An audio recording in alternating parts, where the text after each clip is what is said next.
Hey everyone, I'm back, and today we're going to be talking about Paranormal Activity 4. And this movie came out in 2012, and it's the fourth installment in this franchise. And this time it is a sequel because these movies kept going back with these sequels. And this one is the first to go forward in the story. And I guess you could say that, maybe. But all in all, this movie was pretty bad. And it's just a film that absolutely did not need to exist. And I know I basically said that about the third movie. And if you agree with me on the third movie that it's a film that does not need to exist, this is something else. Like, this literally adds nothing to the story. And even the things that they do add, it's just, why would you do that? What are you doing? You're adding way too much to the universe, and you're leaving so many unanswered questions. And not that I need everything answered, but the questions that you are raising are things that ruin everything in the previous installments in this franchise. So, the fact that you're doing that is really bad. But I will get into my positives right now. And there are two things that I like about this movie. One, the boyfriend character. He was kind of funny, and he was the most entertaining character in the entire film. And whenever he was on screen, the movie kind of worked for me.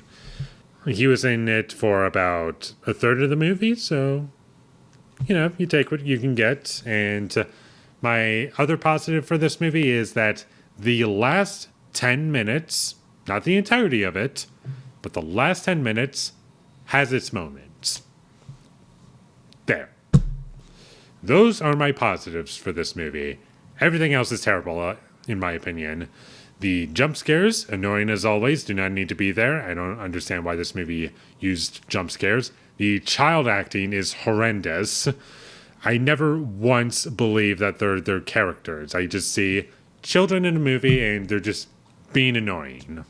And this is also a film where it decides to use stupid characters to, I guess, drag everything out longer. They don't progress the story, and they're just there to annoy me.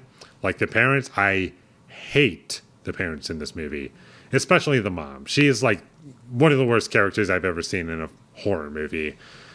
And she's just completely oblivious to everything that's going on. The dad isn't quite as bad as her, but he's still pretty bad. And yeah, I shouldn't be there. I don't even have the energy to go into like everything that is wrong with them, because if I did that, then that would take up at least an hour. So just gonna move on. There isn't really much happening in this story that keeps my interest. It's basically just a bland, basic horror movie that's found footage. And it's just random things happening for no reason. I don't care about the demon character. I just want him to kill every character in this movie because every character is annoying except for the boyfriend character. He was the only entertaining part of the movie, and the rest of the movie was not.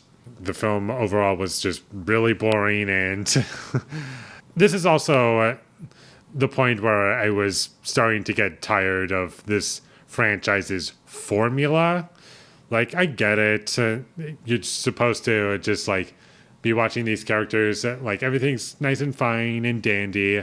And as the film goes along, things slowly start getting worse and worse and worse for these characters. And it might just be because I just don't like any of the characters in this movie, or I'm just tired of the formula. Like, I needed something else. And the most memorable parts about this movie is just the last 10 minutes. And I believe that's mostly in the trailers for this movie. So if you just want to know what happens in this movie, just watch the trailers, because they'll tell you everything you need to know. Overall, I would say this film does not matter in this franchise, because I don't know any of these characters, and basically this whole film was just to show off that, hey, the little kid that was adopted by this main family, he's actually Hunter. Spoilers, but wow, this movie did not need to happen just to have that reveal, because that is all this movie has going for it. And don't even ask how that happened. Like, I guess the one his aunt just lost him or something. I don't know what happened there. Like he's lost. We gotta get him.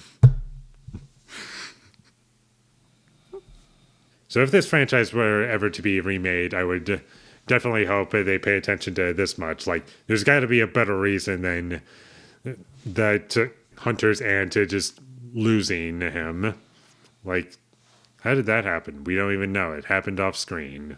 And this is basically an unspoilable movie for the most part. Like, I said the only thing that you can spoil.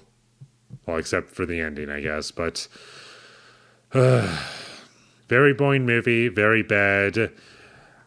I completely regret watching this movie, and I still got 2 more movies to review. Well, 3 technically, because this movie just includes the first... Sorry, this collection just includes the first 6 movies. I believe there's a 7th one that's out.